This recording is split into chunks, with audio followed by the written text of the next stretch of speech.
Naririnig niyo ba ako? Yes po, ma'am. Po, ma'am. Okay. So, ayun. So, dahil marami yung umoo para sa synchronous session for this week, meron tayong discussion para dun sa exercise 1. Okay? So, dalawang handout yon, which is yung pang data representation. Dalawang handout siya, pang pares lang naman siya ng data representation. Usually lang kasi kapag face-to-face, ginagawa siyang magkahiwalay dahil mahaba siya masyado kung lab hours siya gagawin. Pero essentially magkadugtong lang siya. Okay? So for this topic, yung mga papasadahan natin ay number systems, base conversions, complement system, fixed point representation, saka yung iba-ibang notation ng floating point representations. Okay? So, syempre, yung number system natin, importante kasi yun yung mga pinagkukuhanan natin ng values. Yun yung ginagamit natin para mag-describe ng mga numerical values. And yung usually na ginagamit nyo ay yung decimal system. Diba? Syempre, yung mga normal na numbers lang yun. So, ngayon, madadagdagan lang kayo ng ibang mga variation. May iba kasing mga system, kunwari, na ang ginagamit ay hindi decimal, hindi yung base 10. Kunwari yung computer nyo, di ba, ang naiintindihan niya ay yung binary, which is yung base 2 lang. Kaya kailangan niyo siyang alamin. Okay? So, yung usual na pwedeng gamitin as pang-express ng mga numbers ay meron tayong tinatawag na positional form. Pero dahil nga mas simple naman yung normal na sabihin nyo na lang yung numbers, yun yung mas familiar kayo. Pero kapag sinabi natin positional numbers, ibibigay nyo lang doon yung merong parang power na variation based dun sa the number system. Okay? So, kunwari itong number na 8,902.31, kung decimal place yan, ang magiging positional form lang niya ay meron tayong, mag-start tayo din sa 10 raised to 0. Okay? Which is yung nasa ones digit. Okay? So, ito yun. 2 times 10 raised to 0. Okay? So, papunta sa from right to left, yun yung mga whole numbers nyo. Okay? So, yung usual lang din na alam nyo. So, si 0 magiging 0 times 10 raised to 1. Tapos, 9 times 10 raised to 2. 8 times 10 raised to 3. Yun na yung tsura ng positional value niya. Kung may decimal naman kayo, magiging from left to right naman yung movement niya mula dun sa decimal point. Tapos, negative ngayon yung magiging power nung mga base nyo. Okay? So, si 3 times 10 raised to negative 1, ito ay 1 times 10 raised to negative 2. Kasi nasa pangalawang digit from the decimal point sa kanan. Okay? So, pag pinag-add nyo yan, ang magiging itsura lang yan ay yung 8,902.31. Okay? So, mamaya kasi kailangan nyo yung itsura ng positional form, kaya ako lang ito pinasadahan. Okay? So, yung mga common na number systems, yung mga gamitin natin dito sa discussion ay yung decimal, binary, octal, and then hexadecimal. So, yung binary case, yun lang yung base 10, yung normal na values na ginagamit natin. And then base 10 siya kasi ang possible na digits nyo ay 0, 1, 2, 3, 4, 5, 6, 7, 8, 9. Okay? So 0 to 9 ay 10 na digits kaya siya base 10. Tapos for binary, ang base niya ay 2 kasi 2 lang yung possible digits na meron kayo. So 0 at 1 lang yung possible values ng binary. And then for octal, meron kayong base 8. Base 8, so ibig sabihin 8 digits lang. So 0, 1, 2, 3, 4, 5, 6, and then 7. Okay? Now, for the hexadecimal, ang hexadecimal ay 16. So magtataka kayo ngayon, paano siya i-represent? Kasi syempre, ang weird naman nung 11, 12, 13, 14, 15, 16. So sa hexadecimal, meron kayong letters as possible value. Kasi yung 0 to 9, yun yung magre-represent ng first 10 digit. Tapos, yung 11, 12, ay yung 10, 10 onwards, represented by letters. Okay? 10 yung A.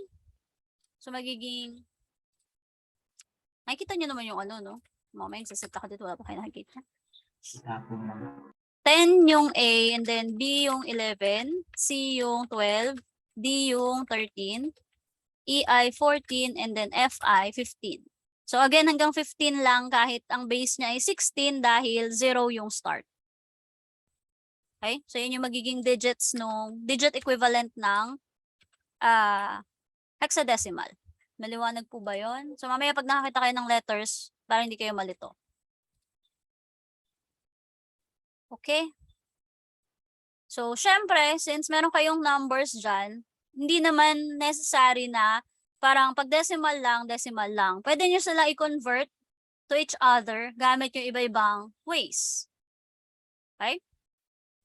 So, for example, yung unang possible na base conversion ay meron tayong base R to decimal. So, ibig sabihin, kahit anong source ng base, pwede yung maging base 5, pero for convention lang, ang ginagamit lang natin ay yung binary, octal, hexadecimal, decimal. Okay? So, para lang ma-convert yung equivalent from other base to decimal, kailangan nyo lang daw i-convert dun sa positional form. Tapos, i-evaluate nyo na expression to obtain its equivalent decimal value. Okay? So, yung positional form lang ulit yung mahabang version na may power. Okay? Para siya gawin, for example, meron tayo nung 756.21 base 8. Okay? So, ang gagawin nyo, instead na yung dito, di ba kanina 10, gagamitin nyo kung ano man yung base na binigay sa inyo. So, ang mangyayari, itong una, so magiging, di ba, parang index 0, 1, 2, then negative 1, negative 2. So, ito yung magiging 2, 1, 0, point, tas negative 1, negative 2. Yung magiging positioning nila dun sa positional form. So, ang mangyayari, i-multiply nyo lang si first digit, 7 times yung base nyo, which is 8, raised to 2. Okay? Tapos tutuloy nyo na siya for the next digits. So, sa 5 naman, times 8 raised to 1. Si 6 ay times 8 raised to 0. Si 2, itong 0.21. Si 2 doon ay times 8 raised to negative 1. And then 1 times 8 raised to negative 2. Okay? Pag in-add nyo yan, doon yung makukuha yung equivalent na decimal. So, ang magiging equivalent na decimal form ng example na to ay 494.265625. Okay? Malinaw po ba yung sa base R to decimal? So, ganun lang din naman for other example. So, dito, meron kayong hexadecimal naman. So, kunwari dito tayo kay F. E1. So, sa F naman na portion, gagawin nyo lang siyang yung number equivalent. So, ang F ay pang 15, di ba, dito sa letters. Kaya meron kayong 15 times 16 raised to 2. So, 16 raised to 2 siya kasi 0, 1, 2. From decimal, move kayo to the left. Yun yung start ng indexing. Tapos, yung E, magiging 14 times 16 raised to 1. Yung 1 ay times 16 raised to 0. Itong 0 na to ay saan na yun? Yung 0, wala naman siyang, actually hindi nagmamatter kaya hindi nilagay dito. 0 kasi pag nag-multiply naman kayo 0 lang. So, kaya diretso siya sa 10, which is yung A, times 16 raised to negative 1. Bakit nawala yung ano? Dapat negative 2 yung position ng ano. Pero ayun, hindi natin na double check. Okay? So, maliwanag po ba yung base R to decimal? Ganyan yung mga gagawin nyo sa exercise. Magko-convert lang kayo. Okay? So, dun tayo sa decimal to base R naman. So, kapag galing naman daw kayong decimal na number to base R, iba pa yung conversion niya. Bukod pa dun sa iba yung conversion niya, magkahiwalay din yung conversion ng whole numbers saka yung decimal places, yung fractional part. Okay? So, yung first yung gagawin ay puputulin nyo sa gitna yung dalawa na yon. kailangan meron kayong separate conversion sa integer part, separate dun sa fractional part. So, para i-convert nyo yung integer part, kailangan nyo lang i-divide yung integer part dun sa, yung number sa digit integer part and all successive quotients by R. So, R ay yung base nyo. Tapos, yung remainder yung magiging converted equivalent. Okay? Kailangan nyo lang itong gawin. Kailangan nyo lang gawin yung divide until maka-encounter kayo ng 0. Tapos, i-read nyo lang yung sequence ng sagot nun pataas. So, for example, meron kayo nung 46.6875. So, ang mangyayari lang, kung gusto nyo siya i-convert sa binary, magiging 46 divided by 2. So, makakakuha kayo ng quotient na 23. Okay? So, nung nakakuha kayo ng quotient na 23, nakakuha ba kayo ng remainder? So, 46 divided by 2. Hindi, di ba? Kasi divisible by 2 yung 46. So, magkakaroon lang kayo ng 0 dun sa remainder. Next, meron kayong 23 divided by 2 kasi yun yung naging sagot ng quotient.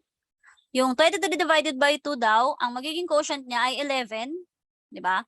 Pero magkakaroon kayo ng remainder 1 kasi hindi siya divisible by 2. So, yung 11 nyo ulitin nyo lang. 11 divided by 2, magkakaroon kayo ng 5. Since may remainder, magkakaroon ng remainder 1. Si 5 divided by 2, magkakaroon ng 2. Meron din siyang remainder. Tapos, si 2 divided by 1 ay magiging equal sa 1. So, wala kayong remainder dahil divisible by 2. And then, yung last ay 1 divided by 2, which would result to 0 na may matitirang 1. Okay? Tapos yung magiging equivalent form lang to binary ay kukunin nyo yung pinakababa, pataas, as positioning. So, ang magiging sagot ng 46 ay 1011110. Okay?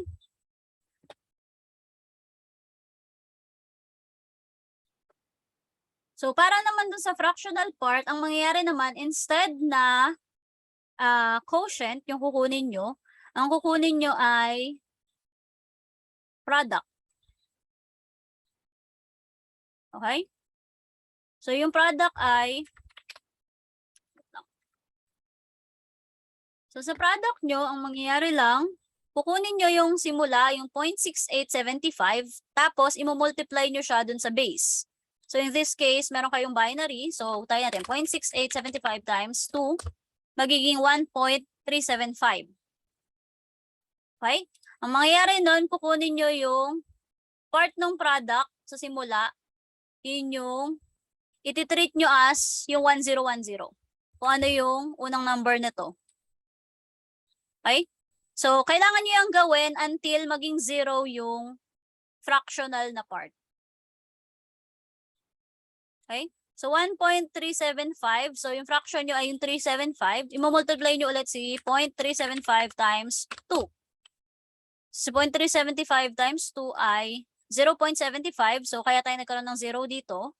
Tapos, yun naman yung next nyo imumultiply sa 2. So, magkakaroon kayo ng 1.5.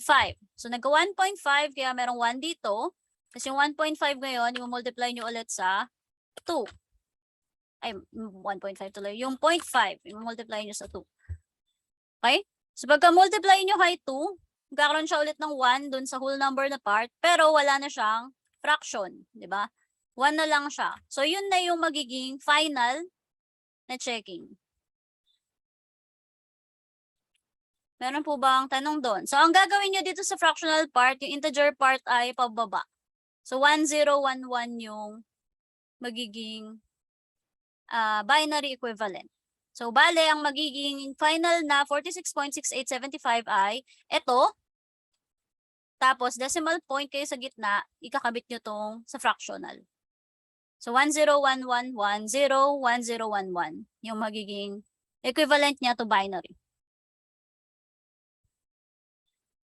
Okay.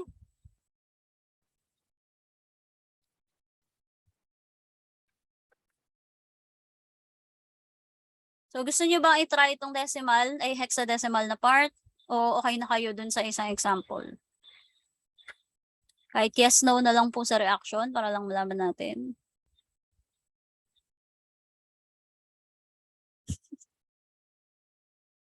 Ano, yes, no?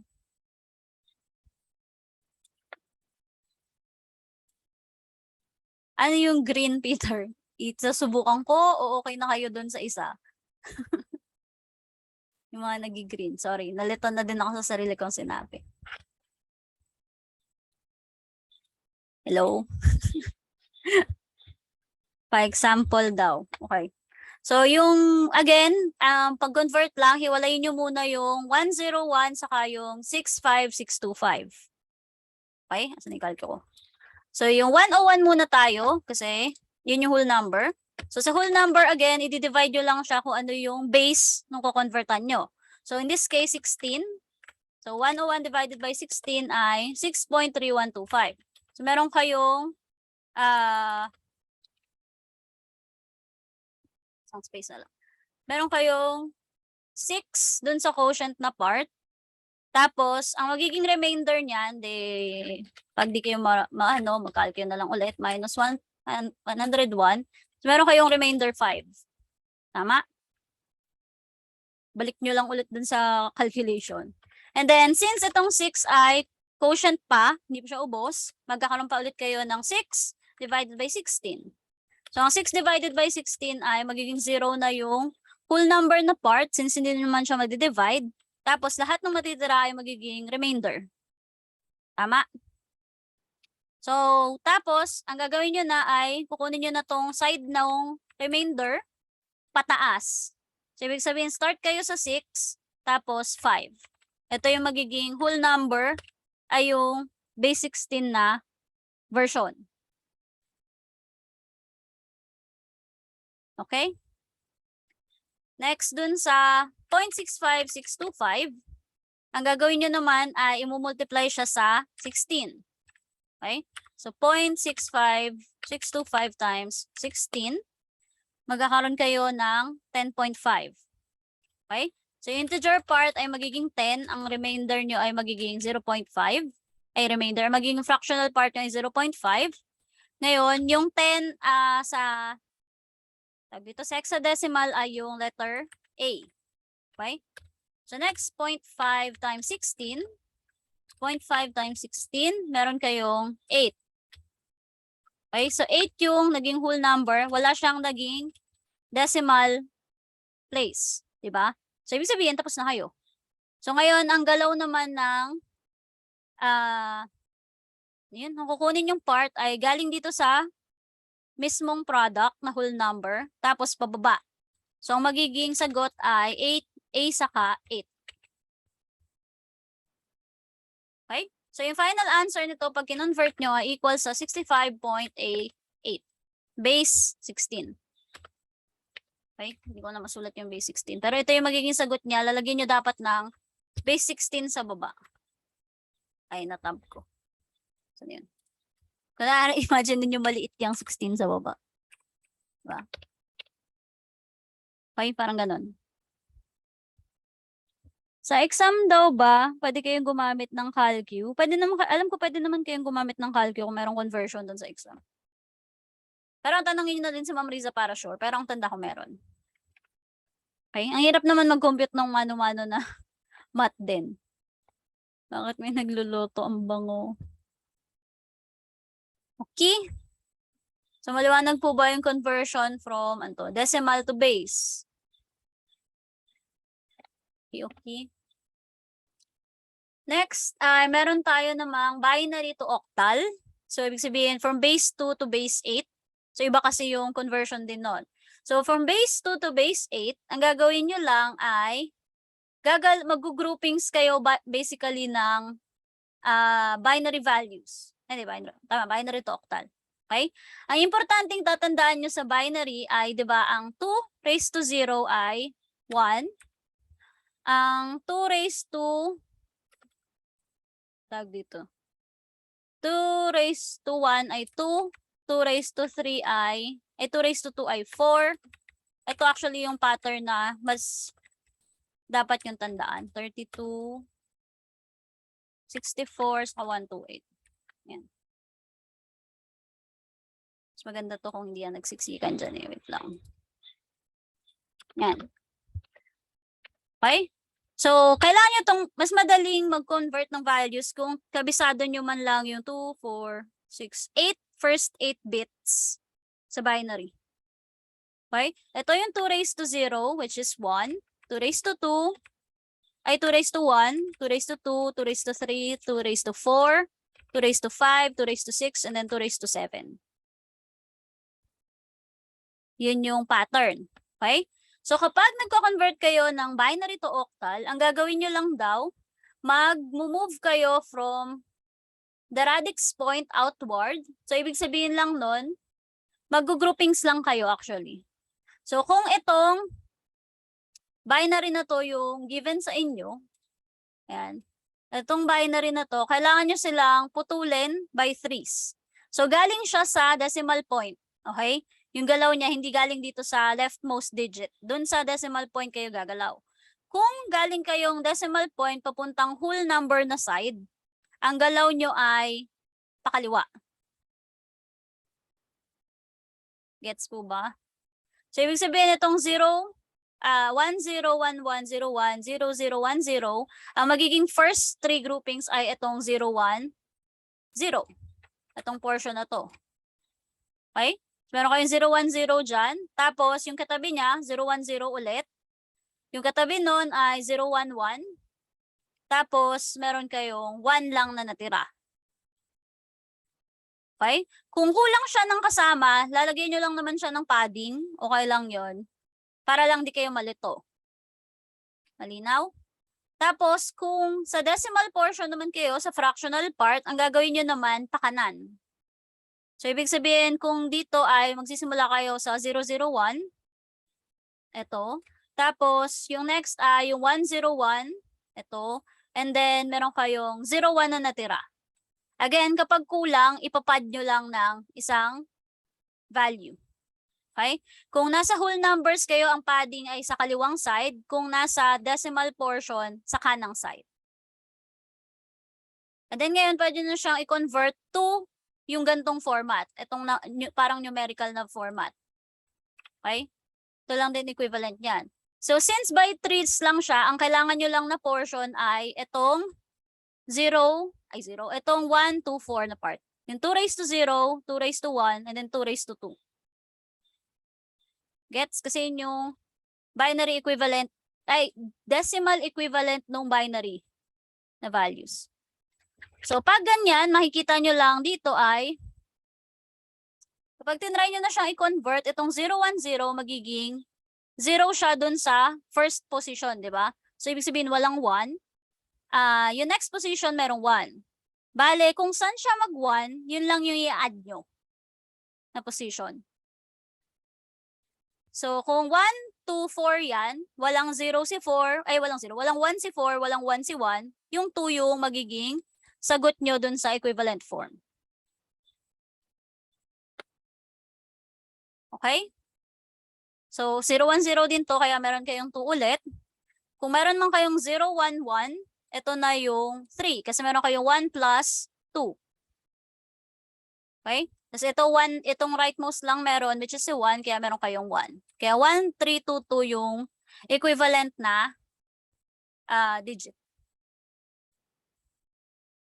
Malinaw po ba yun? So, kaya din tatlo yung nagiging groupings sa octal. Kasi pag in-add nyo yung 1, 2, 4, ang makukuha nyo ay 7, di ba? 7 nga ba? 5, 6, 7. Okay. So, 0 to 7 kasi yung pwede nyong maximum na makuha. Kaya yun yung tatlong ina-access. Malinaw po ba? Ayun. So, para naman dun sa right na natira, meron kayong 001. So, again, yung rightmost ay 1, 2, 4. So, 1 to. Ang naka-light, dun sa 101, ang naka-on, isipin nyo naka-on ay yung 4 saka yung 1, kaya meron kayong 5. And then, ito gitna lang, kaya meron kayong 2.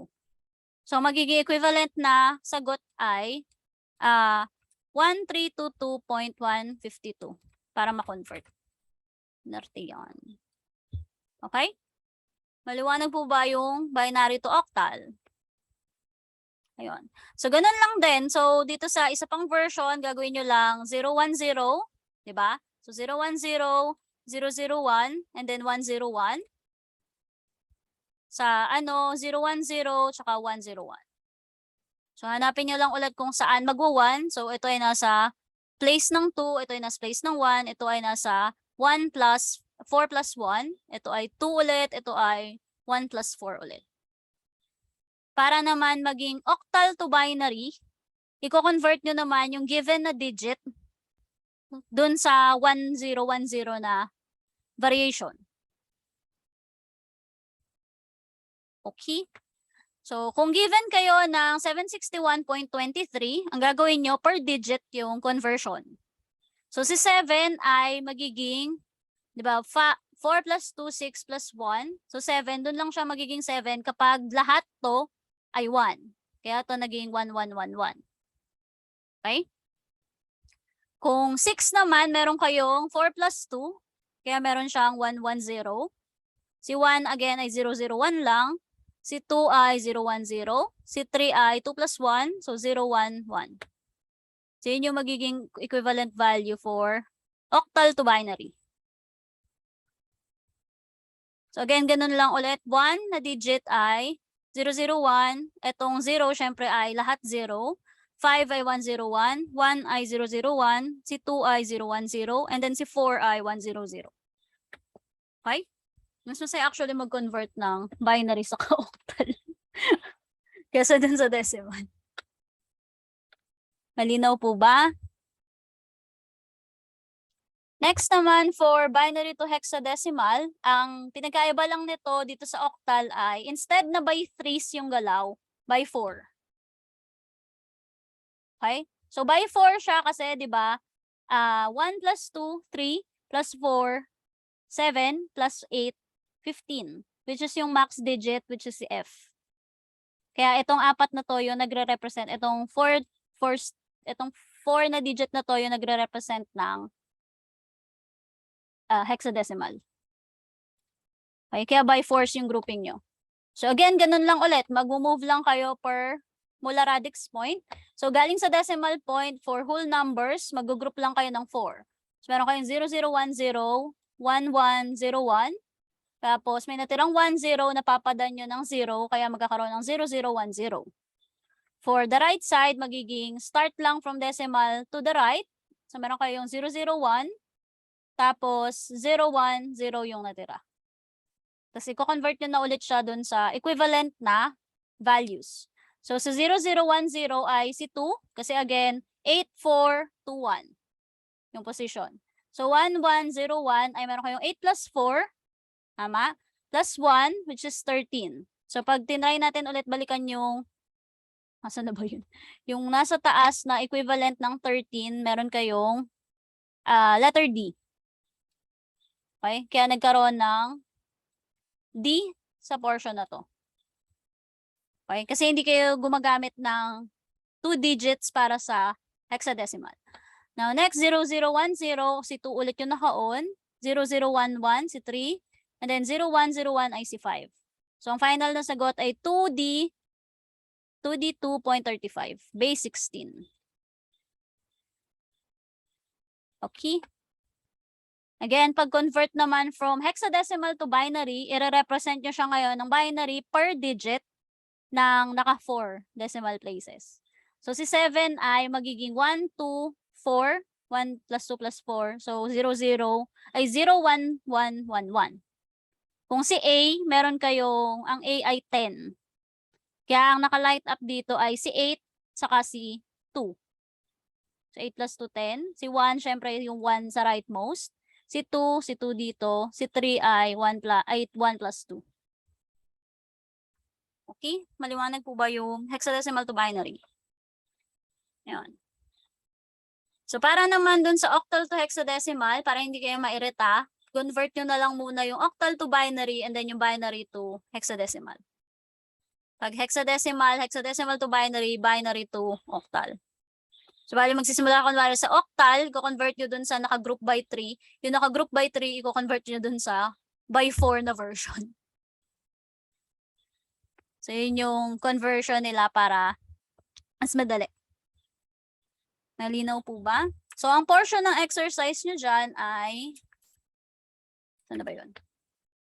Yung magiging exercise nyo for this topic ay meron kayong, ayan. So, convert the following given the radix base. Yan. So, meron kayong given na binary, convert nyo sa octal, decimal, hexadecimal. Meron kayong given na octal, convert nyo sa binary, decimal, hexadecimal, decimal, ganun din, and so on. Okay? So, 4 na inputs para dun sa first topic. Next, meron tayo nung complement systems. So, yung complement systems natin, meron tayong 2 types ng complement system for each base R system. So, yung diminished radix complement and the radix complement. So, this complement system simplifies the subtraction operation in digital computers. Okay? So, sa future pa yung digital computers, I think sa lecture pa. Pero, ano lang siya, parang conversion lang din siya to some other format. So, sa diminished radix complement, which is yung R-1's complement na tinatawag. Okay? So, kung R-1, ibig sabihin kung meron kayong base 10, ang tawag doon ay 9's complement. Okay? Malinaw po ba yun? Kung meron kayong octal, 7's complement siya. Kung binary, 1's complement, and so on. Okay? So, given ang ganyang example, ang mangyayari lang dyan, kung meron daw kayo nung, para makuha nyo yung complement ng R-1, kailangan nyo lang yung R raised to N minus R raised to negative M minus N. So, yung R nyo dyan ay magiging kung ano yung base nyo. So, kunwari base 10, di 10 raised to kung ano man yan. Tapos, yung N ay manggagaling sa kung ilang digits yung nasa integer part. Yung M ay ilang digits yung nasa fractional part. Okay? The R's complement of a number can be computed using the formula above. So, meron daw kayo kunwaring example na base 10. Gusto nyo makuha yung 9's complement nung 35.36. So, mangyayari lang dyan, yung R raised to N nyo, meron kayong equivalent sa 99.99. Pag sinabtract nyo yun, makukuha nyo 64.63, which is yung base case. So, for example, ay mas madali kasi yung nasa isa kong slides. Nakikita nyo naman pag nililipat-lipat ko, no? Sumusunod naman yung paglipat. Ayun. So, for example, meron kayo nung sa 9's complement na version. Kung ang given nyo daw ay 54,670, kailangan nyo dun sa first, di ba, ay kung ilan yung digits dun sa whole number na part. So, meron kayong base 10 raised to 5 kasi 5 digits siya. Minus yung isa lang tong digit na to. So, minus 10 raised to negative 1. Okay? Tapos isasubtract nyo ngayon yung given na n. So, magkakaroon kayo ngayon ng 100,000 minus 0.1. Kaya meron kayong 99,000. Basta yun, 909.9. Tapos isasubtract nyo lang doon yung 54670. Yun yung magiging 9's complement ng sagot nyo. Okay? Maliwanag po ba yun? Kung meron tayong, ano to? May pa bang? Yan. Kung meron kayong, kung meron kayong, binary naman. Kung binary naman yung given sa inyo, mas madali i-convert nyo muna sa decimal. So, iba-iba lang din siya, depende sa mangyayari. Pero may mas madali. Okay? So, pag naman nagkaroon kayo ng radix complement, ang radix complement naman ay R raised to N lang minus yung mismong N. Pero, actually, pinapahirapan ko lang kayo. Ang mas madaling conversion ng diminished radix, yung R-1, saka yung R's complement ay isasubtract nyo lang siya dun sa isang format. Right. Sana example. Yan. So, ito, kunwari given ng 54,000 ulit.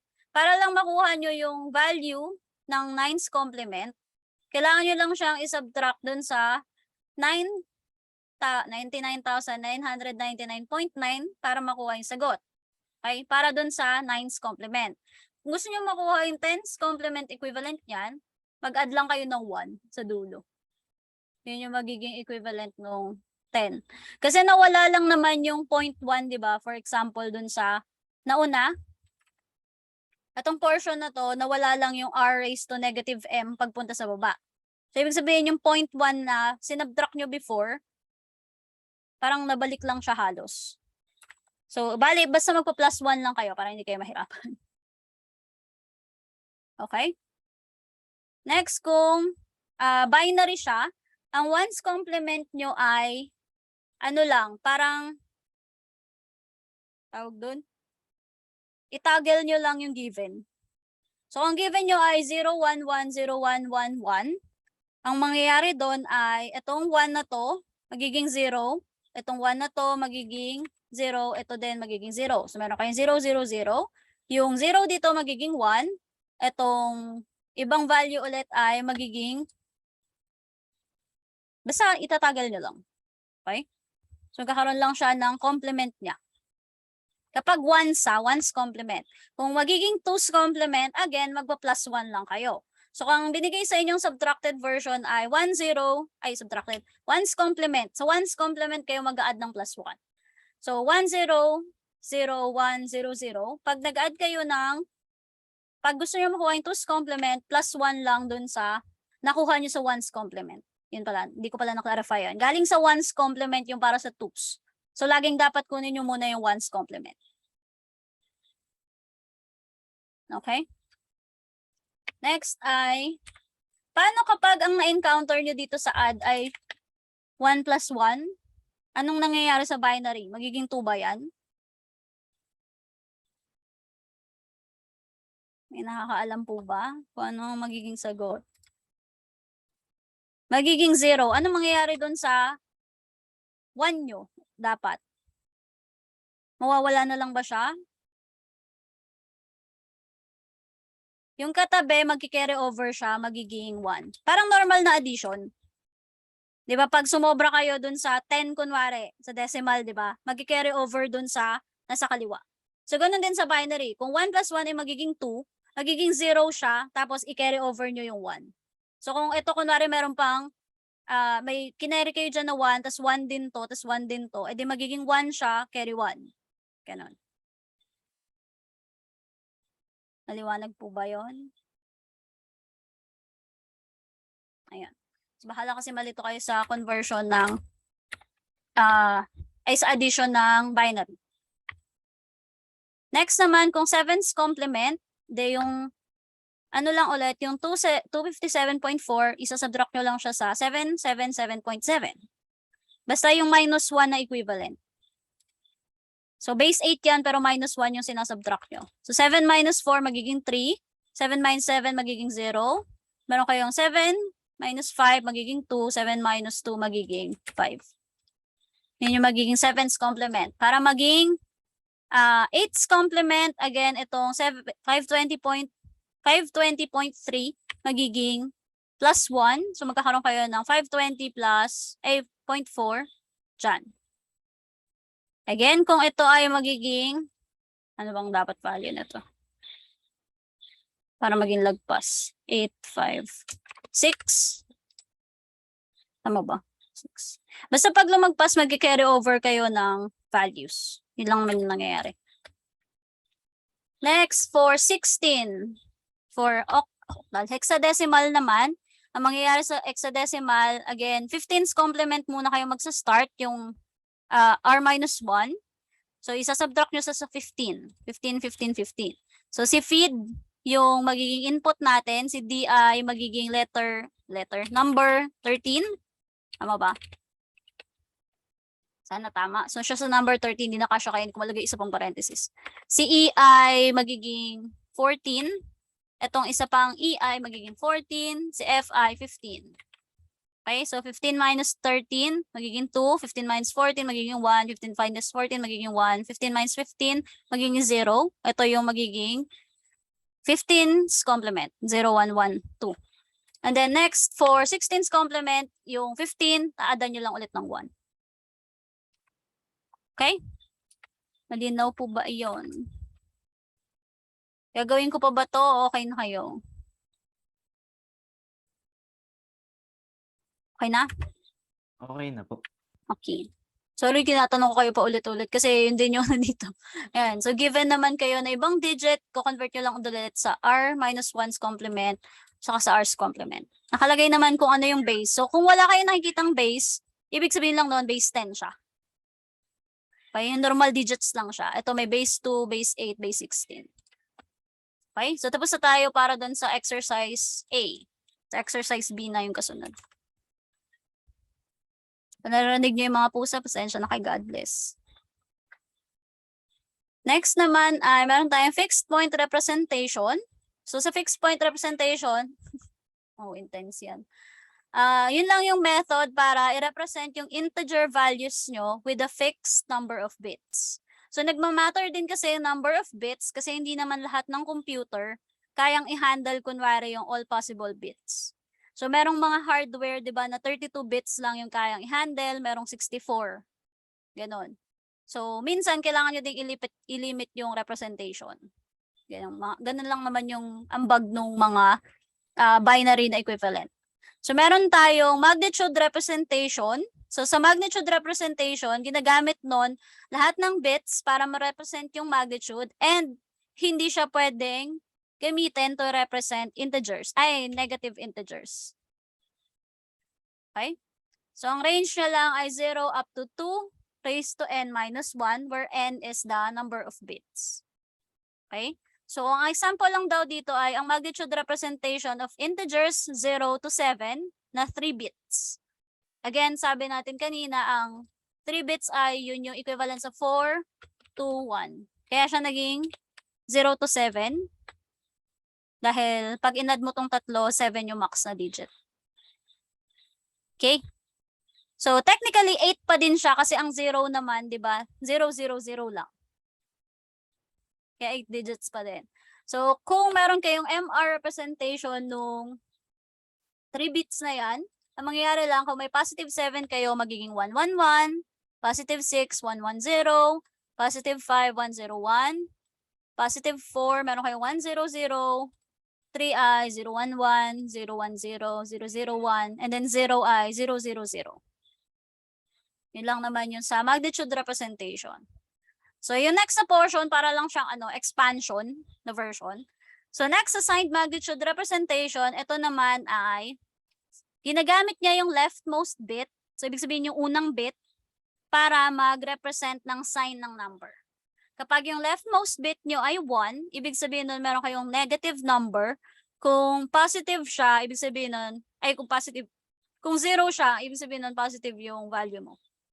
So, ang range ng signed magnitude representation ay mula negative 2 raised to n minus 1, up to 2 raised to n minus 1, where again, ni equals the number of bits. Okay? For the signed complement representation, again, parang SMR lang siya. So, dito naman, ginagamit pa din yung leftmost bit to represent the sign, 0 for positive, 1 for negative. Ang mangyayari lang, may iba pa siyang equivalent kasi. Yung signed complement representation, meron din siya nung ones saka twos complement. Okay? Nakalagay dito kung yung integer nyo daw ay positive, i-convert nyo lang again dun sa binary equivalent using the fixed number of bits. Kung negative yung given nyo, get the complement of its binary magnitude na version. Okay? So, pag positive, ko-convert nyo lang. Pag negative, i-convert nyo pa, tapos saka nyo siya itatoggle. I-complement. Okay? So, wait lang. Mamaya natin yung example. Ito naman yung gilid, nasa gilid eh. Isasama ko na kasi yung 1 saka 2 na variation. Bago ko i-discuss yung ibig sabihin nun. So, yung 2 ways to represent the negative integers ay meron tayong 1's complement saka 2's complement form. So, sa 1's complement, ang mangyayari lang doon, yung negative numbers magnitude bits are in 1's complement. So, bale, parang yung dun sa kanina, magtatagal lang kayo. Yun lang yung ibig sabihin ng 1's complement. Naalala niyo pa ba yung kanina? Tapos sa 2's complement, i-apply nyo lang din ulit na mag-add lang kayo ng +1. So, kukunin nyo yung toggled version tapos +1 din. So, basically from 1's complement +1, din nyo makukuha yung 2's complement.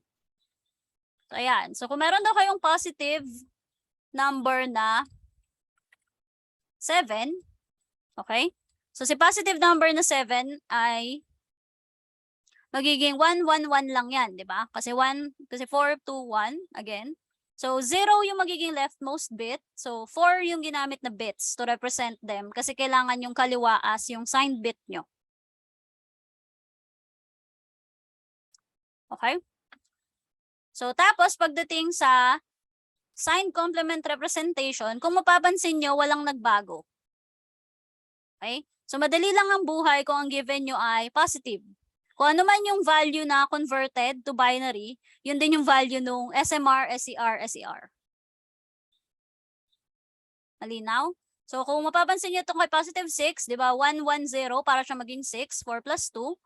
So, yun, parehas lang din siya sa lahat. 1, 0, 1, 1, 0, 0, 1, 0, 0, 1, 0, 0 para positive 4, and so on. So, safe kayo hanggang 1 plus 1. Basta plus, convert nyo lang to binary din, ox na, ox manox.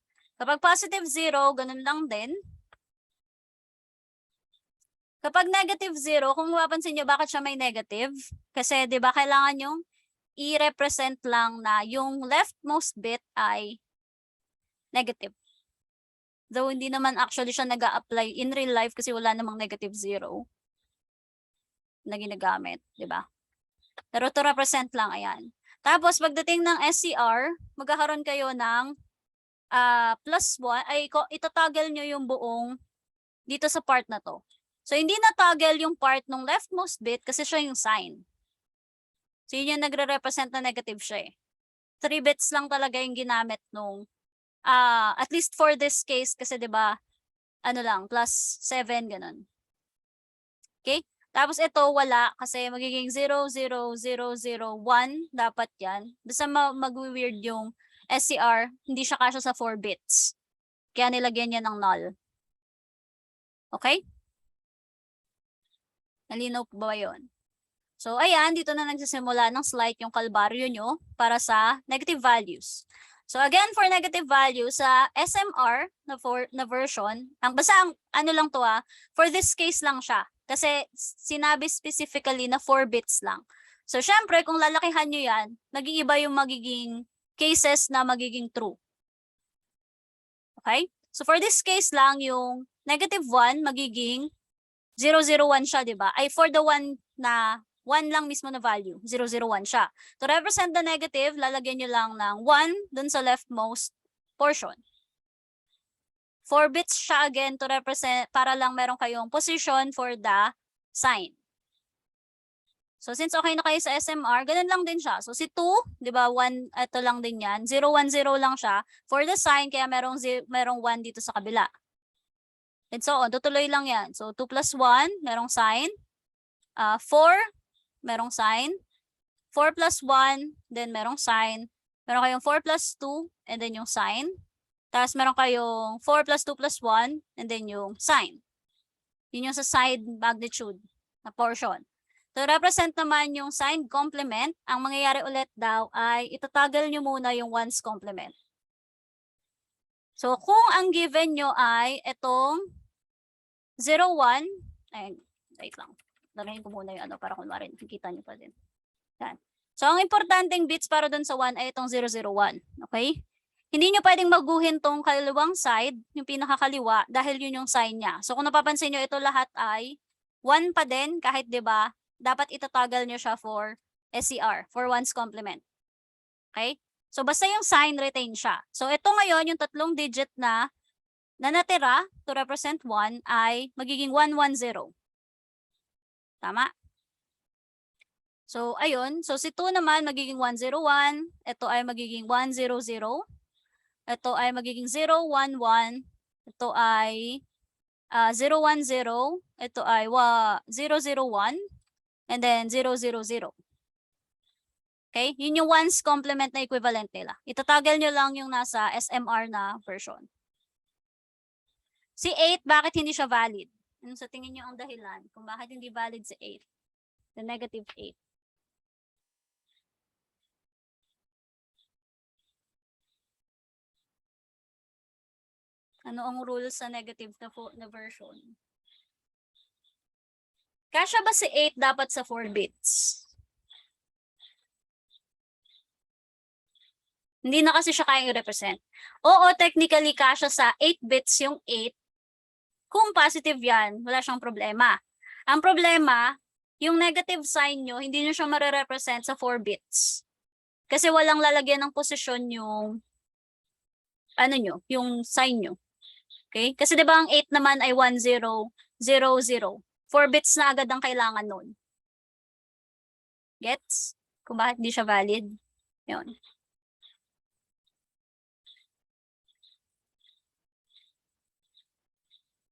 Okay? For the 2's complement naman na variation, again, etong nasa 1's complement nyo, ipa-plus 1 nyo lang. Okay? So since plus 1 to, naging 1, 1, 1, 1, 1. Ito ay, kung pinlas 1 nyo, magiging 0, di ba? Kasi 1 plus 1, magiging 0, carry 1. Kaya meron tayong 1, 0 dun sa dulo. Kung ito ay plus 1, 1, 1, 0, 1. Ito ay 1, 0, 1, 1 plus 1. So magiging 0, carry 1. 0 pa din siya, carry 1. Kaya nagkaroon ng 1, 0, 0. Kung ito naman, magiging 0, 1, 1 lang. Ito ay 0, 0, 1 plus 1. 0, carry 1. 1, 0, 0, 1, 0. Okay, and then 2 plus 1 lang ulit, kaya naging 0, 0, 1. Okay?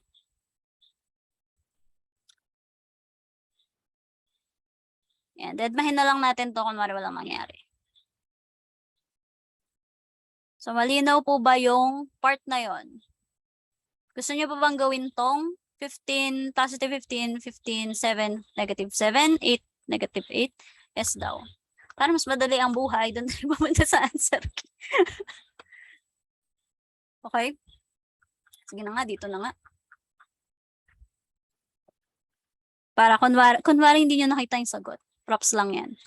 So, kung ang dito daw, ang kailangan na gamitin ay 5 bits. Okay? So, kung papansin nyo, ang tinatanong lang dito ay yung SCR na mismo, hindi na yung, ano nga yun? Yung SMR. Okay? So, si 15, paano siya i-represent sa 5 bits? Anong kailangan na value kung meron tayo ulit 5 bits ay meron kayong magagamit ba lahat ng 5 bits para dun sa 15 lang? Yes, no? Hindi po, ma'am. Hindi. Kasi yung isa ay dapat nasa sign. Okay? Tandaan nyo yan. Laging leftmost ay sign. So, since positive yan, yung una nyo agad ay 0. Okay? So, si 15, para magkaroon siya ng value, so magiging 1 plus 2 plus 4 plus 8. Tama? O 7 plus 8 eh. So 15. So magiging 1, 1, 1, 1. Yung equivalent na binary nung 15. Tama? Kapag daw yung SCR nyo, yung 1's complement nyo sa 2's complement nyo ay positive, ay kapag yung binary nyo, ay yung ano?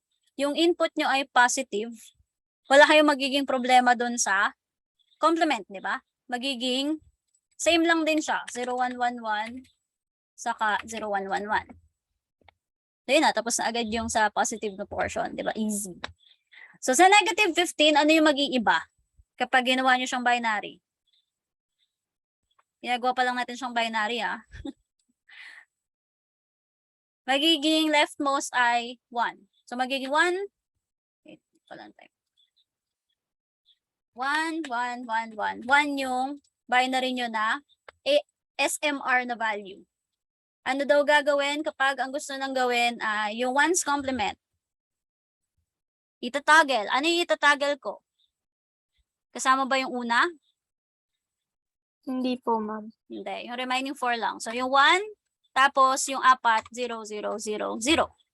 Okay? Ano yung magiging sagot nung nasa kanan? Ano lang yung pinagkaiba ng 2's? Magkakaroon lang kayo ng plus 1. Sorry na, ano kayo nagsasalita. Okay, so 1, 0, 0, 0, 1. Tama ba? Tama. Ayun. So, yun lang yung para sa negative 15. Next, case 7 ay sa 7, 1 plus 4 plus 2 plus 1. So, 0, 0, 1, 1, 1. Okay? Para sa 1's complement, kakapin nyo lang ulit yung 1s at 2s kasi positive siya. Kung dito, magiging 1 para sa sign, then 0, 1, 1, 1. Okay? Para makuha yung 1's complement, again, itatoggle nyo yung hindi signed bit. So, magiging 1, 0, 0, 0. Tama? Ito ay magiging plus 1. So, 1, 1, 0, 0, 1. Okay? For the 8, meron tayong 1. Ay, 1. 0 pala. 0, tapos excited yan. Nasa negative na agad. Tapos, 8, 4, 2, 1. So, 1 ano? 1 dito, tapos tatlong 0. Okay? Again, copy nyo lang siya para dun sa next remaining. And then itong last ay negative 8. So, 1 nagsa-start. And then 1, 0, 0, 0. Kapag kinonvert nyo na to 1's complement, 1, 0, 1, 1, 1. Para maging plus 1 to, kailangan nyo itong i-plus 1. Diba? Para maging 1's complement. Ano na? Gusto ko lang naman maglagay ng 1. Ayaw nyo magpalagay ng 1. Hindi kami bate. Okay? Yan. So, plus 1. Tapos, again, mag-0 yung pinakababa. Baka lang kasi malito kayo. Tapos, carry 1 sa taas. So, magiging 0 ulit to. Tapos, carry 1 ulit, magiging 0 ulit to. Tapos, dun sa 0 na tong portion, magkakaroon ng yung tirang 1 na wala ng problema. Kaya, ang magiging equivalent nyo ay yan. So, 1, 1, 0, 0, 0. Okay? Basta magpa-plus 1 lang siya ng plus 1 hanggat hindi siya ubos. So, malinaw po ba yung part ng SMR, SCR, SER? Malinaw po, ma'am. Okay. Thank you sa pagre-react. So, ayan. Ito yung part 2 na exercise nyo. So, ayan. Given lang kayo ng positive, negative 67, positive 46, negative 40. I-represent nyo daw siya in 8 bits. Okay? So, ibig sabihin, mas mahaba lang yung representation na itatoggle nyo. Okay? Tapos, gagawin nyo lang ulit SMR, SCR na 1s, SCR na 2s. Diba? Yun lang naman ginagawa natin lahat. Scam naman tong calculators are not allowed eh. Anong malay ba namin kung nag-calculator kayo?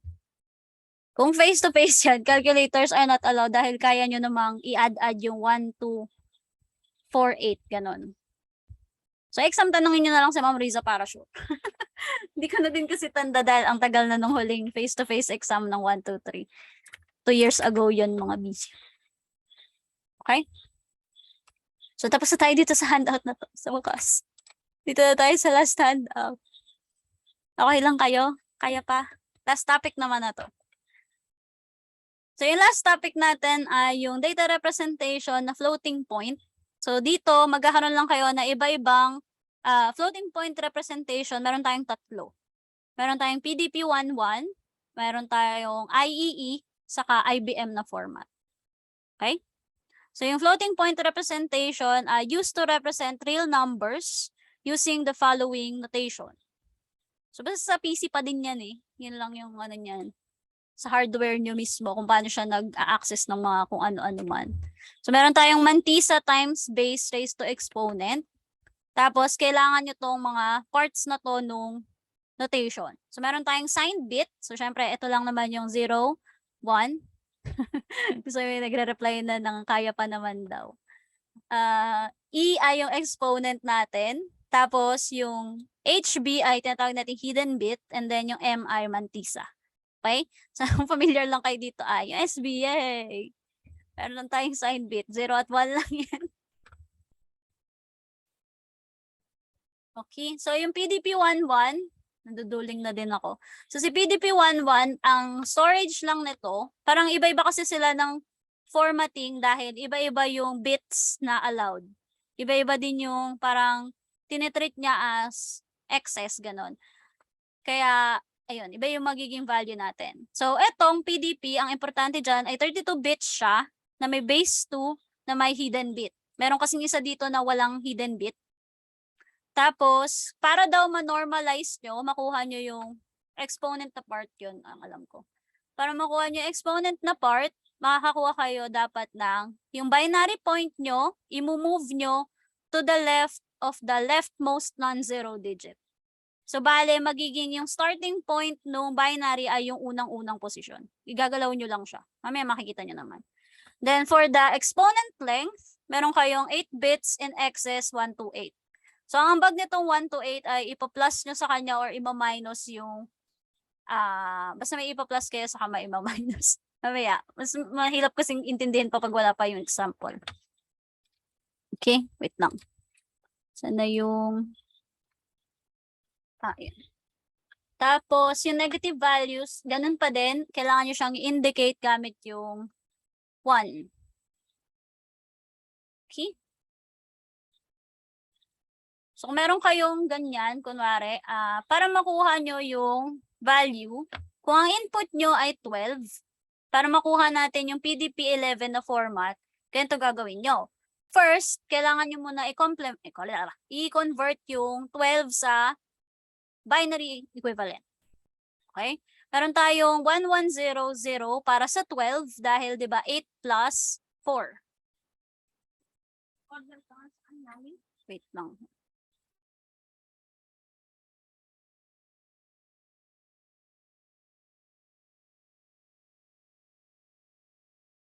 Sorry, tinatanong ako ng takeout eh.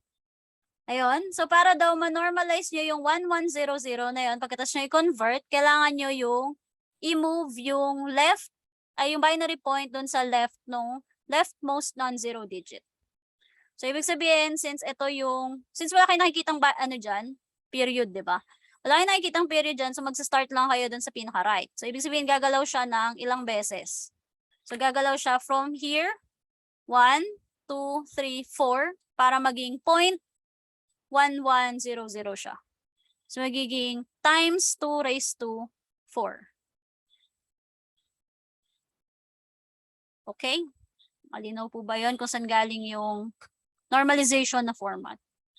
After nun, yung magkuha yung exponent dito sa 2 raised to 4, kung ilang beses siya gumalaw, gagamitin nyo siya para ma-express nyo yung exponent na portion in excess 1 to 8. Okay? Exponent pala yung galing dun. Malinaw po ba yun? Okay po ba kayo?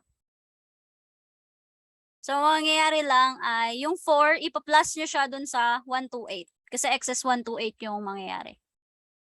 So, 4 plus 2 ay magkakaroon kayo ng 132. Tapos, kailangan nyo convert yung 132 sa binary equivalent. Okay? So, kung may binary equivalent again ay 128, 64, 32, 16, 8, 4, 2, 1. So, ito ay 8 bits yan. Hanggang dito. So, meron kayong first 4 bits. Ito yung next 4 bits. So, bale, para makuha kayo ng 132, di ba? Magkakaroon kayo ng 128 para madali ang buhay. So, 1000 na siya sa portion na to. So, since 100 na siya, 4 na lang yung kulang, yung hindi nyo nare-represent, di ito na lang yung 4 sa baba. So, kaya nagkaroon ng 0100. Malinaw po ba yung conversion na yun to binary? Malinaw po. Okay. So, after nun, pwede nyo na ngayon siyang i-represent gamit yung floating point representation. Kasi meron na tayo ng mga kailangan nating value. So, yung first part nyo, yung signed bit, di ba positive naman si 12. So, positive si 12, kaya 0 lang yan. Okay. Tapos, itong part ng part ng exponent, manggagaling siya dun sa excess 1 to 8. So, itong 1000100 na portion. Okay? Yung hidden bit hanggang mantisa, magsisimula siya dito sa original na normalized version. Okay? So, yung hidden bit nyo, makukuha nyo yung 1 na portion dun sa normalized. Tapos, kung mapapansin nyo, ito ay 100, yun yung natira. Saan kayo, ang pagtataka nyo ngayon, saan galing yung mga 0? Okay?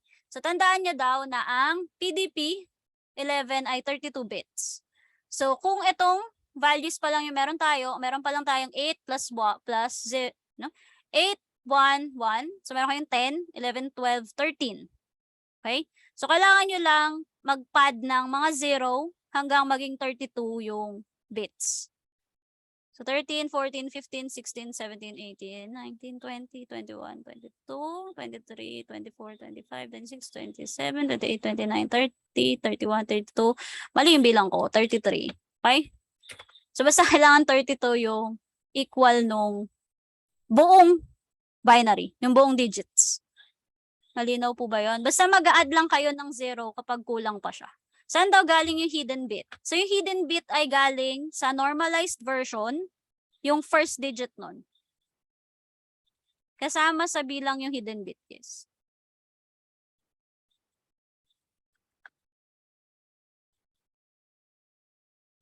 Nasaan na ba yung handout? Wait lang ah.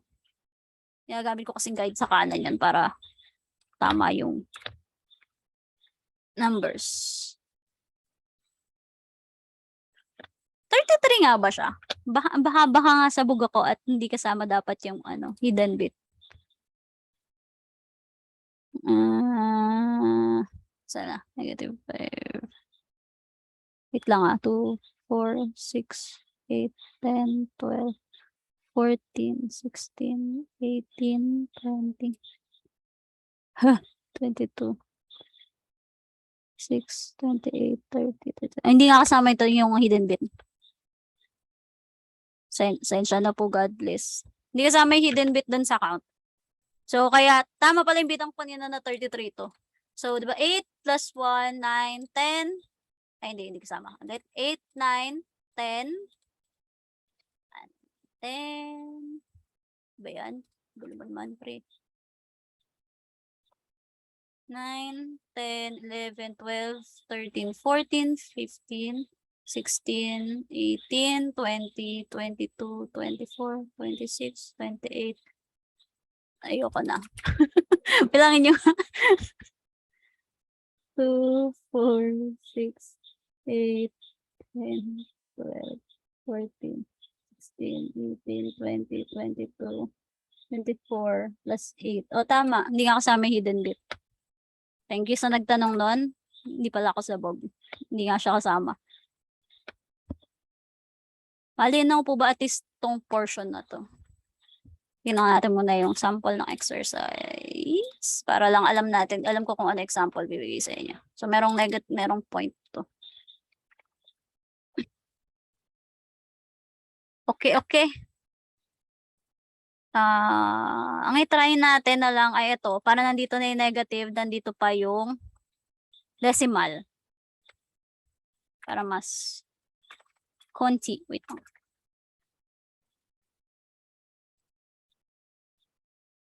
Okay?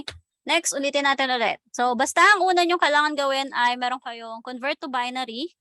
After convert to binary, meron kayong normalize. So, i-move nyo lang yung decimal points. Tapos, etong PDB. Unahin muna natin yung conversion para hindi nakakalito. So, 1, meron kayong convert to binary.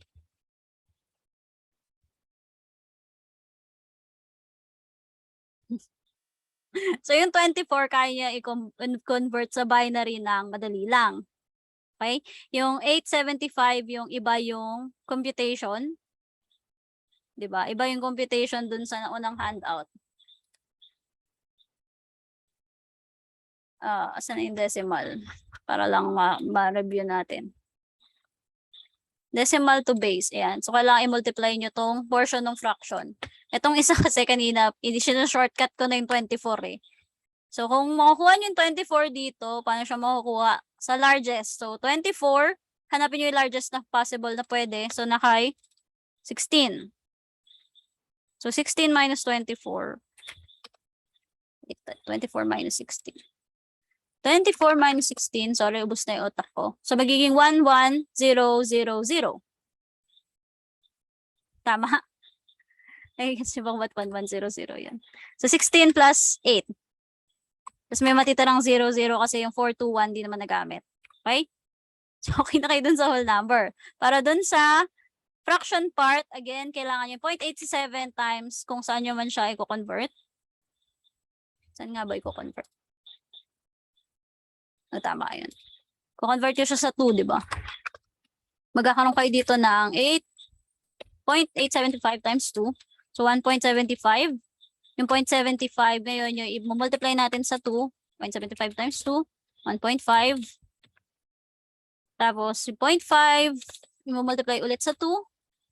So, 0.5 multiply sa 2. 1.0. Again, wala nang value tong fractional part. Kaya, yan ay final. So, ang magiging binary natin ay pababa. Pababa yung drawing, di ba?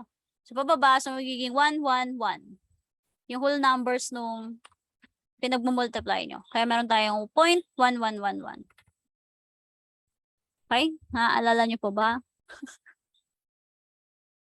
Yan. So, next na portion, para daw makuha yung normalized na version, kailangan nyong i-move tong decimal point dun sa leftmost na pwede. So, ibig sabihin ito ay mag-move siya dapat dito sa before si 1. So, magiging 1, 2, 3, 4, 5 na galaw.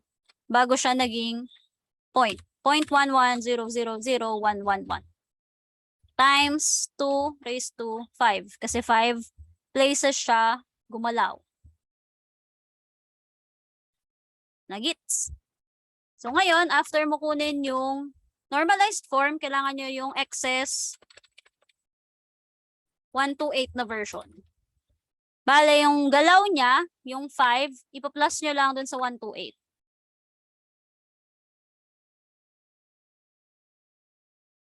Okay, so meron kayong 133.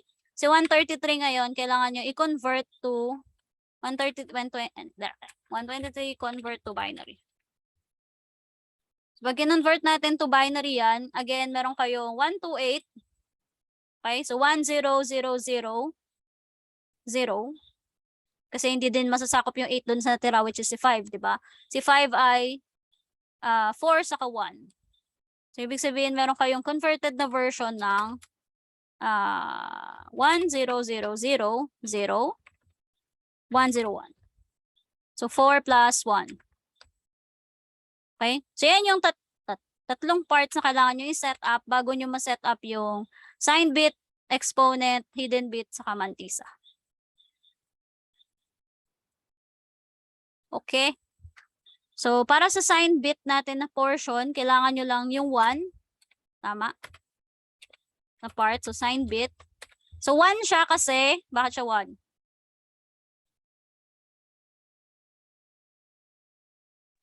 Negative po, ma'am. Kasi negative. Okay? Gawin na lang natin ganito yung format ha, para mas madali makita. So, sign bit. So, exponent ngayon, manggagaling siya sa dito, nanggaling dun sa in-express nyo yung in-express exponent in excess. So, yung excess 128 na portion, yun yung kukunin nyo para dun sa exponent. Okay? Para sa hidden bit, kukunin nyo siya dun sa normalized portion, yung pinakaunang digit dun. So, syempre, si 1. Lagi siyang 1 actually. Basta may hidden bit, lagi siyang 1 kasi never naman magiging 0 yung starting point nung na-normalized eh. Okay? So since nakuha nyo na itong ngayon, ang natitira sa normalized ay ito. So ito yung part na pagsisimulan nung mantisa. Okay, 1000111. Tapos lahat ng natitira, lahat ng kulang, para maging 32 bits siya, ipapad nyo lang ng 0. So meron kayong 9, 10, 11, 12, 13, 14, 15, 16, 17, 18, 19, 20, 21, 22, 23, 24, 25, 26, 27, 28, 29, 30, 31, 32. Okay? Madami lang kayong 0 na i-add. Malinaw po ba yun? Okay lang ba kayo? So, yan lang naman yung kailangan natin. Dun sa ibang version, yung kay IEE, saka kay, ano nga isa? IBM, ano lang siya, ang mag-iiba lang ay kung paano nyo siya i-normalize saka ano yung excess. Pero essentially, same din siya ng parts. Meron din kayong sign bit, exponent, hidden bit, saka mantisa. Tapos dun din naman ang gagaling. Okay? So for the IEE, meron lang din kayo ulit na 32 bits. Yan. 32 bits lang din siya. Meron din siyang hidden bit. Tapos, yung normalized version naman, ang mangyayari ay to the right nung leftmost non-zero digit. Ano ibig sabihin nun? Asaan yung period nyo?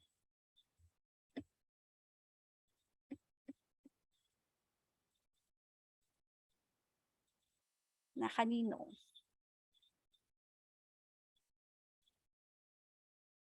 Tama po ba? I-move pa rin po sa kaliwa pero titigil siya kapag na-meet na niya yung first na 1, which is the first non-zero. So, bale, ang ibig sabihin lang nito, titigil kayo sa, kunwari originally, ano siya, 10111.11. Pag ginalaw nyo siya, laging nasa right nung leftmost na non-zero. So, kung ito yung leftmost na non-zero, nasa kanan. So, magiging 1.0111111. Okay? Instead na siya yung pinakauna, yung period, magiging second lang siya, parang gano'n. Nalinaw? And then ngayon, ang excess naman nito ay 1 to 7 lang. So, ang pag-a-addan nyo ng exponent na ginalaw ay yung 1 to 7. And then again, yung sign bit ay 1 pa rin para ma-indicate na negative siya. Okay? So, for example, ito again si 12. So, 1100 siya. Kapag ninormalize natin siya, mag-move kayo dito again sa pinakadulo kasi wala kayong decimal point. So, 1, 1, 2, 3. Titigil siya ngayon dito dahil right ng leftmost na non-zero. So, which is 1. So, magiging 1.100. So, ibig sabihin, 3 times lang siya gumalaw. Yung 3 na yon yung ititreat nyo sa excess, i-express exponent nyo. Ito ay typo kasi dapat 1 to 7 lang to.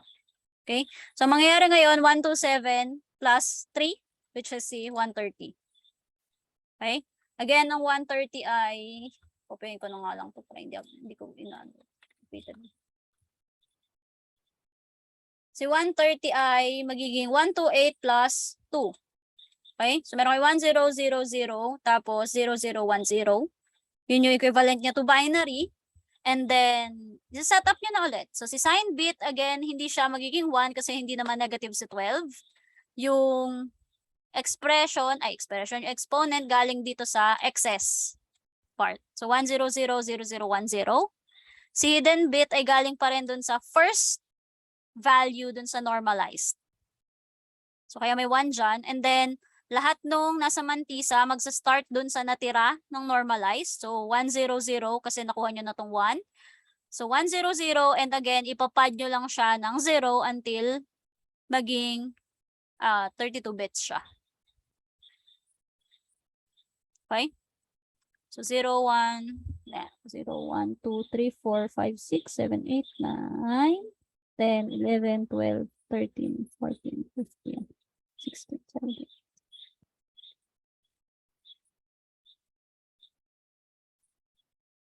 Okay? Yun lang naman yung nangyayari sa kanya. Malinaw po ba iyon? Malinaw po. Itatry ko pa ba dun sa negative 24? O okay naman na siya dun? Try na din para ano? May example. Yan. Convert ko lang. Ayan.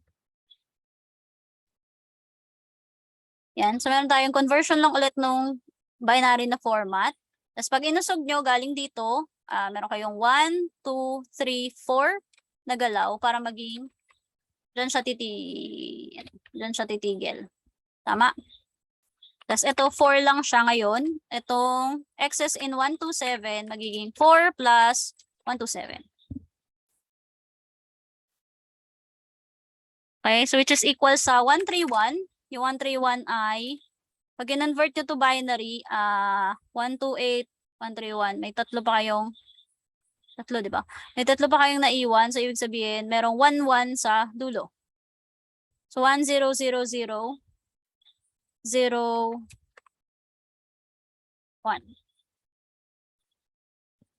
Okay?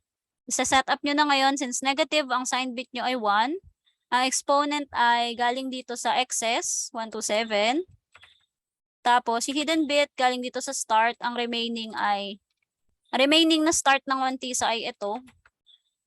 Tapos, again, ipapad nyo lang siya with zeros. Okay?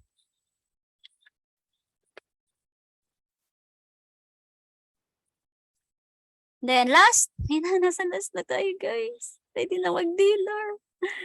Yung last na part ay yung IBM format lang. Sa IBM format naman ay 32 bits pa rin siya. Pero ang base na kasi natin ay 16. Okay? Base 16, yung panggagalingan, ay yung kino-convertan. Hindi panggagalingan. Yung bino-convertan. Tapos, wala siyang hidden bit. Okay? And then, yung radix point niya ay nasa left of the leftmost non-zero hexadecimal digit. Nasaan ngayon yun? Okay? Ano ang galaw pag hexadecimal?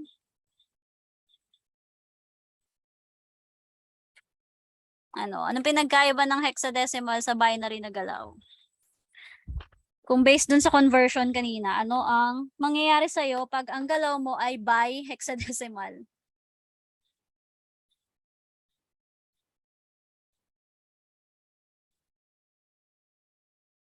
May nakakaalala po ba? Wala na. Ilan? Isa pa rin ba? Kasi left daw ng leftmost non-zero hexadecimal digit. Kung left ay wala nang, ang galaw nyo ay by, yun na, ito na example eh. Ang galaw nung, ano yun? Nung normalization ay in groups of 4. Yes, tama.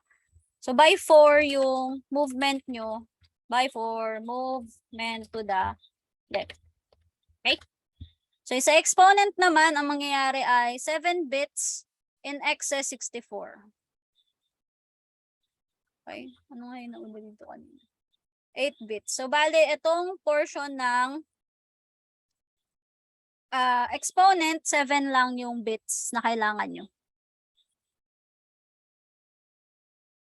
Okay? So, dahil siya ay 64 bits. Hindi kayo aabot ng 1 to 8 ever. Kaya 7 digits lang yung kailangan nyong intindihin. Linaw? Tapos, yung negative ay 1 bit pa din. Yun pa rin. 1 pa rin para maging sign bit. So, again, kailangan nyo muna i-convert yung in given sa binary. So, meron kayo 1, 1, 0, 0. Pag ginalaw nyo yun by 4, isang bagsakan, di ba? Gagalaw agad dun sa left ng 1, 1, 0, 0. So, magiging times base 16 raised to 1. So, isa lang yung galaw niya kaya raised to 1.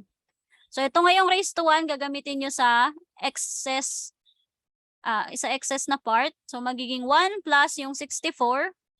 Tapos, so magkakaroon kayo ng 65. Okay?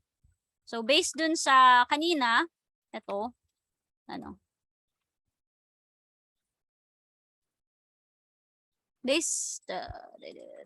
na naman. Base kanina, meron kayong 64, 32, 16, 8, 4, 2, 1. May kalimutan ba ako? 2, 4, 6, 7. Tama. 7 bits to. Okay? So, si 64 agad makukuha niya agad yung una. Tapos, yung remaining, kasi 65, andito yung 1. So, kaya meron kayong 1, 0, 0, 0, 0, 0, 1. So, again, set up nyo na lang ulit siya. So, meron kayong sign bit na 0 kasi wala siyang sign. Exponent ay galing pa rin dun sa express exponent. So, 1, 0, 0, 0, 0, 0, 1. Tapos, wala kayong hidden bit ngayon. Yung mantisa nyo ay direkta mula dito. Tapos, i-fill up nyo lang hanggang maging 64 yung total na bits. So, 1, 2, 3, 4, 5, 6, 7, 8, 10, 12, 14, 16, 18, 20, 22, 24, 26, 28, 30, 32. Yan. So, yun yung magiging padding nung mantisa. So, yung last na example ay yung 24 pa din para lang makita nyo ulit siya ng ganun. So, 24 natin, ito.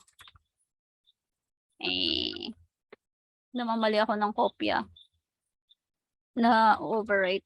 Ayun. Yan.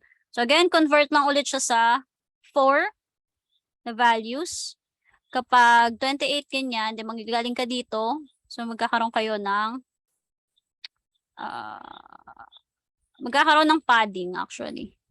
Hindi kasi pwedeng may maiwan kayong 1 dito kasi kailangan 'di ba leftmost.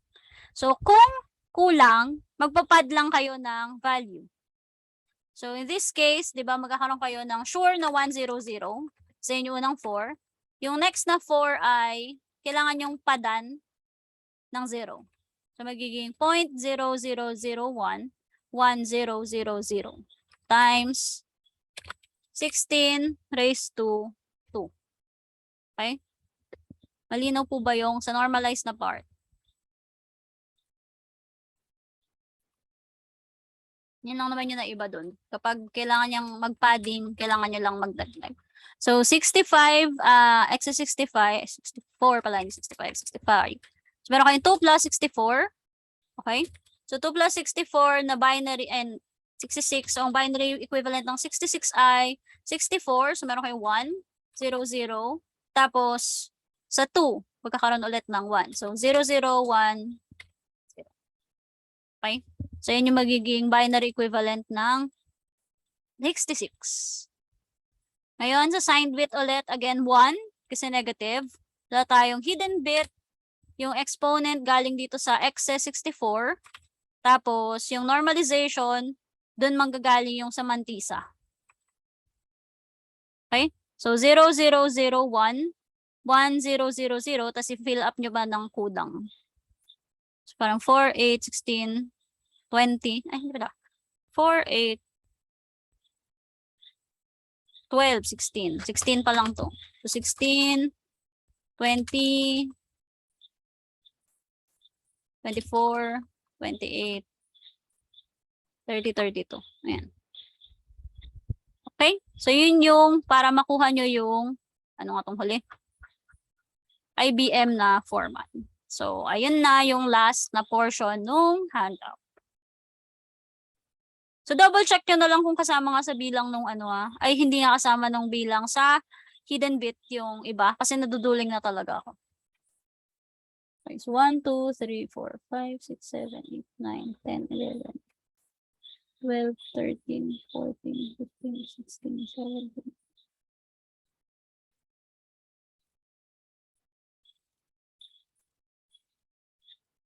Okay?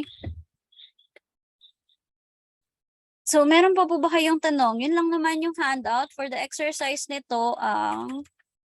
Yan, ito lang naman yung kasama niya. I-convert nyo lang din ulit yung negative sa positive na given to PDP sa IEE sa IBM.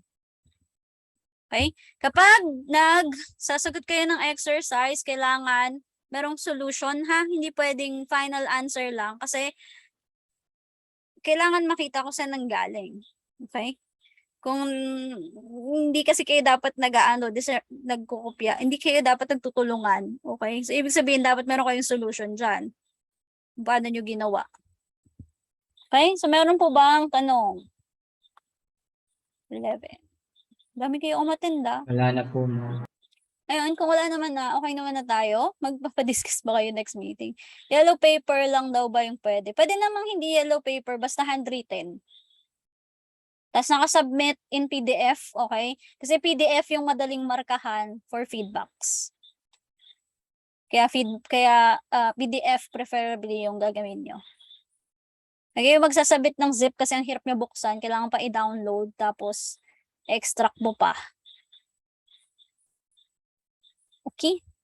Kung wala nang tanong, okay na po tayo. Tatanungin ko na lang kayo ulit next week kung gusto nyo magpa-discuss nung sa, ano nga to? Yung next na topic, I think computer arithmetic yata yung next na topic. Yan. Yung solutions daw ba kahit sa ilalim na lang ng table? Yes. Sa ilalim na lang ng table. Para kasi mas malinis din for final answer. Titignan lang naman yung solution para lang makita kung paano nyo siya sinolve. So, isulat nyo na lang din dun sa mismong table yung final answer nyo, tapos sa baba lahat ng solution. Para pwede kayo magbura-bura at least dun sa baba. Hindi nyo na kailangan i-rewrite ng i-rewrite. Basta nilinaw nyo yung sagot nyo dun sa taas. Okay? Okay na, pwede na kayong mag-dinner. Thank you po, ma'am. Thank you. Next week, tatanungin ko na lang kayo ulit. Thank you po, ma'am. Thank you din. Thank you for attending. Thank you po. Thank you po. Bye-bye. Thank you din.